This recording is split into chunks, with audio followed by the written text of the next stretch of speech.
How you going, guys? This is Ryan. I am a shadow coach with Golden Pathway Coaching, and I wanted to make a really honest and somewhat vulnerable video to put out there to address a very big concern that I have with how certain people in society are being treated um, or mistreated. The dynamics of what's going on and maybe discover some deeper clarity around a particular issue, and that is the issue of transgenderism. Um, but as many people may know on my feed and my list, is that I used to, for a period of my life, express myself as a transgendered woman. I lived this way for 3 years. I was on hormone replacement therapy.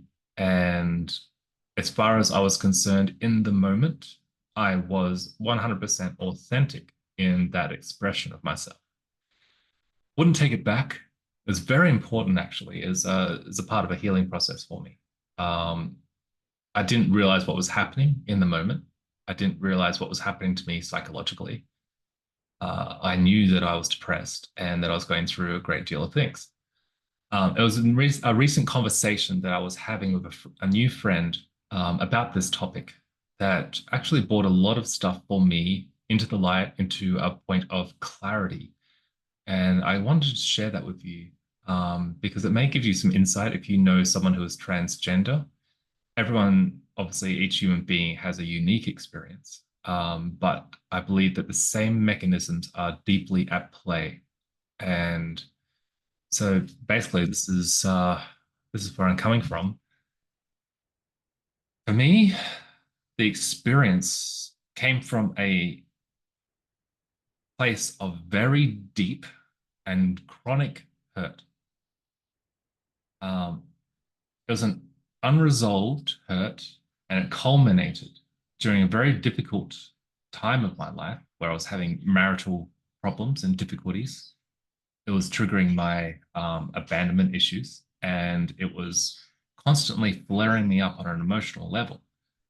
Now, these thoughts kind of crept in as this is how you've always been, and you're denying and suppressing it. And so it presented itself in a way that felt like it was a very real part of me that needed to come out, and it was in a way. Um, I was seeking to save myself by turning, really, I was turning into an internal mother energy, which I was using to soothe and care for myself because I was in an emotional state of crisis, um, undiagnosed depression, anxiety disorder, and all my shadows had been pretty much untouched for years. I was hiding a lot of them and we're not doing a healthy processing cycle because I was an alcoholic. I was drinking and partying constantly and escaping through music and art. It was a very wonderful, like, it was a wonderful experience at that time in my life, but I was constantly escaping. And so I want to find a way on an instinctive level, subconscious level, to re enter the womb, to re enter the arms of my mother, because we miss a fundamentally important ritual in our society, the coming of age ritual. In the coming of age ritual, men will take the boys and separate them from the mother. Girls will take, women will take the girls and separate them from the father and the mother. And they put them through a separation ritual. This is something that every ancient tribe knows about, because if they don't, then it affects the psychology long term, the development of each individual. So they forcefully initiate the hero's journey within them. Now, this doesn't happen in modern society. So what's happening is basically, especially I can speak for the boys. Now the women they have a unique profile, and because I don't have experience in that, I don't want to talk about it. Um, But for the boys, because that separation from the mother does not occur, many of them pledge undying loyalty to their first love, really, which is the mother. The mother's always going to be a point in their minds of safety, of nurture. They'll be protected, they'll be fed, housed, clothed. Every one of their needs will be cared for.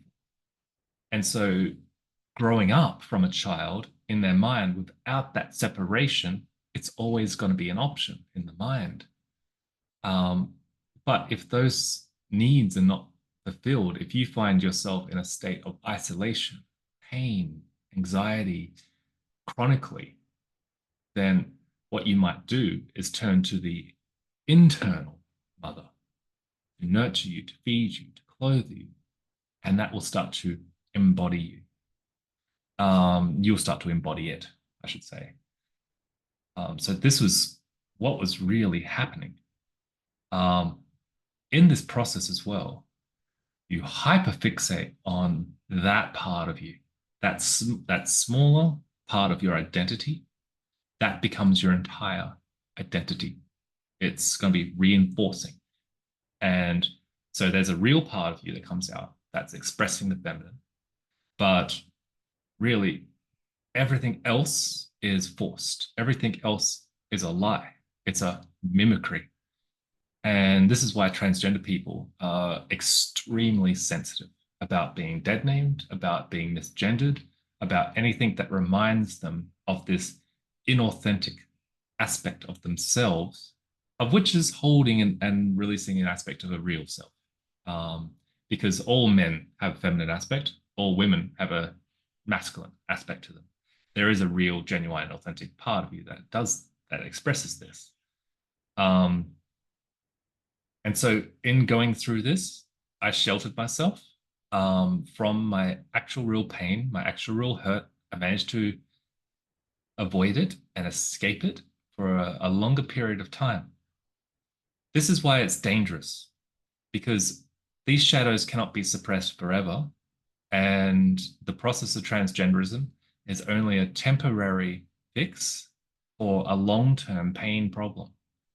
If you don't start to actually heal and fix these parts that are in crisis, that are in emergency, these pains are always going to keep staying there. They're not going to just disappear. And at some point, a lot of transgender people, unfortunately, the suicide rates are extremely high. That's because you've hidden for a while and then it comes back. It's there, it's present. You can't avoid it. And it hits like a brick house. It's hard. I was very fortunate because I had managed to find ways to start the healing process of my heart. I had started to reinvent myself and create space, and I believe in spirit guides. I believe that they helped to nurture me and to heal me.